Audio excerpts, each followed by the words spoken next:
What we have now, Todd, very simply, is an impossibility to escape the debt spiral, the DEBT spiral. It is 100% certain mathematically that fiat will continue to debase. Now, it doesn't matter whether it's digital fiat or paper fiat, it continues to debase. And that is 100% certain by mathematics, because the global economy will never be able to grow fast enough to achieve escape velocity out of the debt spiral. I don't need to describe it any more simply than the gravitational pull of the debt spiral makes it certain that fiat will crash. The United States will be the last fiat currency to crash. Turkey is crashing as we speak, and it's a G20 country. And Argentina has crashed 4 times in my lifetime. They've never had a 30-year bond that's matured in my 30-year career of trading risk. What kind of history is that? Yet people still lend them money. I honest to God, I've never seen such stupid lenders in my whole lives. But that's the pressure of money. When you print money, you need to invest it. When you need to invest it in capital projects or countries that are going to fail, you get zombie countries and you get zombie companies. And that's what the Fed has ensured by their scared, oh my God, I got to make sure that nothing fails. This manipulated cost of capital is destroying our futures. But the Fed thinks they're doing things to favor us. No. The people you hurt the most when you print money is the least privileged people. Those are people at the bottom end of the spectrum that don't have any of the hard assets that we mentioned before. They don't own real estate. They don't own any gold, silver. What do they own? Their life savings is maybe $10,000 and it's held in a bank account that is debasing by at least 14% per year.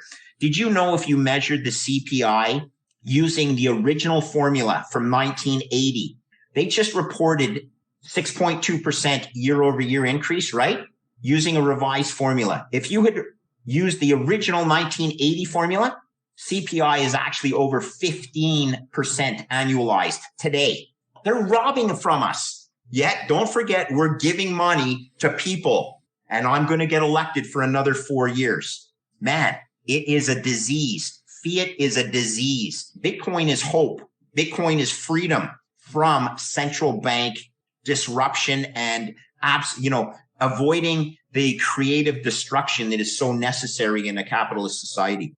I'm curious, if you were an individual like myself, not our company, how would you hold your Bitcoin? Well, I do. And so I own Bitcoin in 3 different ways. Firstly, I'm a Canadian and we have made some really good progress. I was an investor in a company that launched the first Bitcoin ETF.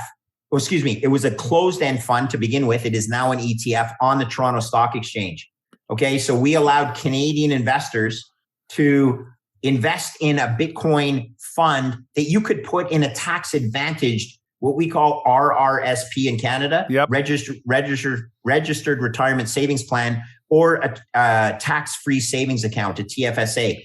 So you can say things like, not your Bitcoin, or not your keys, not your Bitcoin. Well, when the government's going to fund 50% of your Bitcoin purchase, I'm going to take that. So I own Bitcoin in a Bitcoin ETF.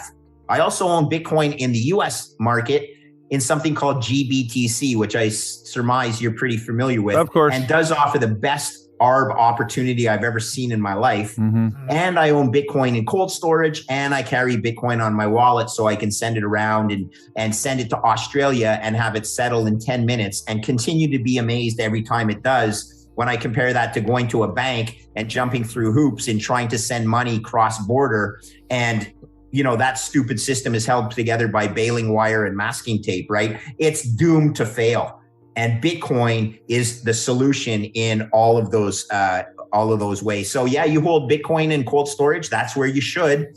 But if you have an investment portfolio, take advantage in Canada, certainly, of the tax advantage. And if you're in the USA, there's this fund called GBTC, which is a $30 billion fund that trades at a 15% discount to its net asset value. There's $4 billion sitting there for someone to arb out of the market. Do you want to know one thing about crypto? I made over 3,000% in profit in a few weeks. Fact is, the traditional financial system, the traditional money system makes you poor, not rich. If you want to earn $500,000, $1 million, You have to wait until you're 50, 60, 70 in the traditional financial system, and you probably will still be broke. And you will be old. This is not a sexy combination, as you can imagine. But the question is, how can you start in crypto and make these profits? Where to invest? Where to start? My name is Gunnar and I'm from Germany, as you can hear, and things are a little bit different in Germany. More about that later on. Fact is, there are lots of different cryptocurrencies. It's a gigantic universe where beginners and professionals get easily lost. But there is light at the end of the tunnel. There are 7 key steps you need to follow to become successful in this market. You have to know them, and if you fail one of them, it's literally impossible to succeed in this market. Just an example, one of the key points is your exchange, and one of the biggest are, for example, Binance and Coinbase. These are trusted and well-established exchanges, but, and this is a big but, you won't find the super profitable coins on those exchanges. The unknown super profitable coins that get gigantic profits are not traded on those kind of exchanges. They are traded on much smaller insider platforms that are barely known. And I can tell you what those super secret exchanges are and why they are so profitable. And another super important thing are the right information sources. The point is, the internet is gigantic. There are hundreds and hundreds of YouTube channels, blogs, pages, and much more. And there are also market makers and influencers. For example, Elon Musk, he is not a crypto guy, but the moment he recommended Dogecoin, it went through the roof, to the moon, so to say. But why did he recommend it? Where did he hear it from? He didn't hear it from newspapers. And believe me, he is listening to someone. But you have to know who, and you have to react before he is reacting. This is really, really important. And these are only 2 of the 7 steps you have to follow in order to be successful in crypto. And if you want to know all of these steps in much more detail, and if you want to have a comprehensive checklist, here's what you should do. There is a link below this video. Click on this link and you will get the opportunity to subscribe to my channel. Click on the link and you will see a video where I explain the next steps.